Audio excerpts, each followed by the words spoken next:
On the social media platform X, former CBS and Fox News journalist Catherine Herridge uncovering an early 2000s era law called the DNA Fingerprint Act, requiring this cheek swab to be done when U.S. Customs and Border Protection agents apprehend suspects crossing into the United States illegally.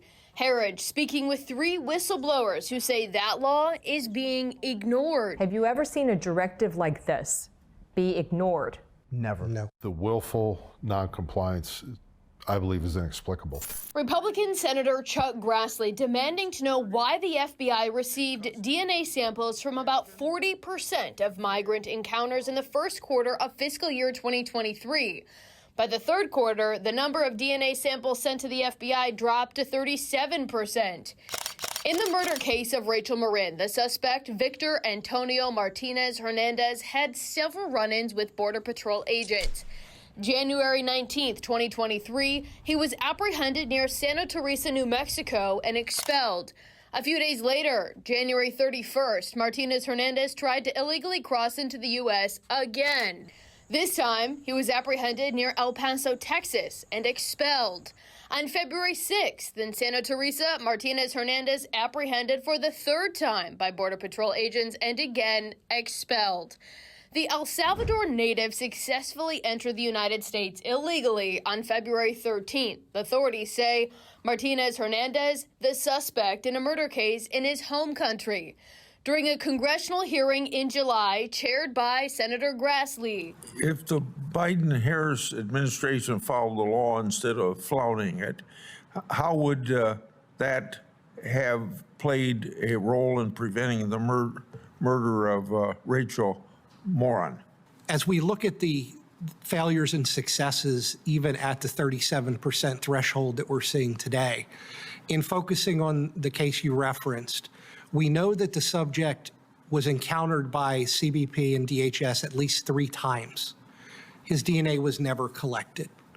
On his 4th trip across the border, he's said to be a got-away. We understand we had 3 bites at the apple with this subject and never took it. In March 2023, law enforcement in Los Angeles say Hernandez Martinez assaulted a mother and her young daughter. Surveillance video showing the suspect leaving the home. And less than 6 months later, Rachel Morin, mother of 5, murdered and found along the rural Ma and Pa Trail in Bel Air, Maryland. Do we know if we could have absolutely prevented Rachel Morin's rape and murder? We don't know that, sir. But we do know that if we were able to identify this subject earlier, he would have been on law enforcement's radar and potentially apprehended. Immigrations and Customs Enforcement, or ICE, says Hernandez Martinez was expelled under Title 42, a public health law allowing immigration cutbacks put in place in March 2020 by then-President Donald Trump at the start of the COVID-19 pandemic. In this May 2023 Government Accountability Office report on the lack of participation in the DNA Fingerprint Act, the GAO notes the lack of details. In 2020, the Department of Homeland Security and its Border Protection Division started a program to collect DNA samples from non-citizens it arrests and detains. But the GAO notes, according to CBP, it, quote, did not collect DNA from individuals it expelled from the country under Title 42. But sources Fox 45 News spoke with note that just because CBP didn't have to collect DNA samples from people who were turned away under Title 42 doesn't mean it could not have been done. And now the whistleblowers say had Martinez-Hernandez been swabbed, his DNA not only would have likely signaled his prior alleged crime in El Salvador, but the DNA would have matched following the attack in Los Angeles. We are allowing investigative leads to get past us, and we're frankly violating the very law that was passed by Congress in 2006 and implemented by the Department of Justice law enforcement entities in 2009. So the impact is clear. In a statement to Fox 45 News, Herridge says the whistleblowers say the failure to follow the DNA law is, quote, inexplicable because it only takes 30 seconds to collect and the kits cost only $4.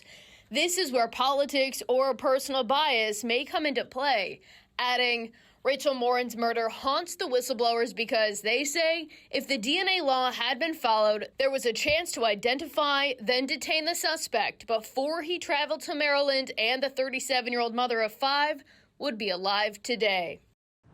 I'm Kai Jackson. Thank you for watching. Here's another video to watch. Also, please take a moment to subscribe to our channel.